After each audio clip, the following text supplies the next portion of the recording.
welcome back. I'd like to talk a little bit today about strength, and specifically about how do I know when I'm using strength. Entertain myself. So, Siolom Tao teaches us a great position to learn about our bodies. Teaches us, put this here, this angle allows you to hold some pressure when it comes in, teaches us lots of great things about our body. So we can use that to start to learn about our body. And what I mean by that is, well, here's what Tan Sao says your Tan should look like. It's a pretty good benchmark. So if my technique looks like this,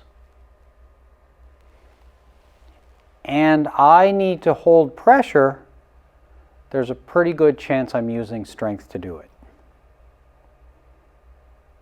And the closer you get to the form, the positions in the form, the less energy you'll have to use, the more you can rely on your structure, your bone alignment, your ligaments, and your tendons without having to use that external muscular strength.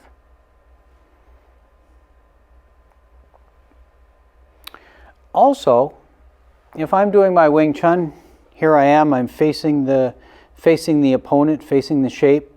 If I'm facing the shape, I can use that structure a bit. But if I'm facing over here and someone presses this way, well, my body's not designed to hold that. I've got all these little muscles. So I now have to use muscular strength to fight against that pressure or release it and square back up. So what I want to do is recognize, hey, if I'm not facing the person, whatever technique I do is going to have to use muscular strength. Or if I'm out of position according to the form, I'm probably going to have to use muscular strength.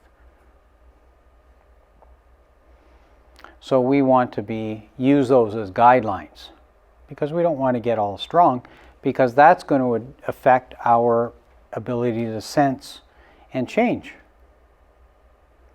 Sort of like I said earlier, you have these two competing muscles working against each other. So how much pressure, I'm using my structure, how much pressure should I be able to hold? Typically in Wing Chun, I wouldn't try to hold that much. Even if I can, I would still try to move. I would still try to outmaneuver or out-strategize the opponent instead of holding something, even if I can. If I'm in a good position, they're a bad position, I might be able to step in and just crush that, fold them like a tin can.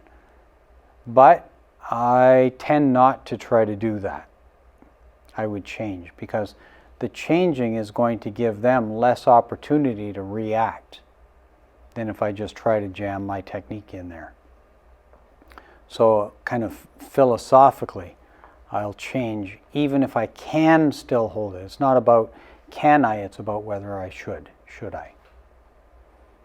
Okay? So a few little details, things to watch out for in there when it comes to using strength. That's all I want to say about using strength for this lesson. Once again, I thank you all for watching. I look forward to seeing you again. Until then, bye for now.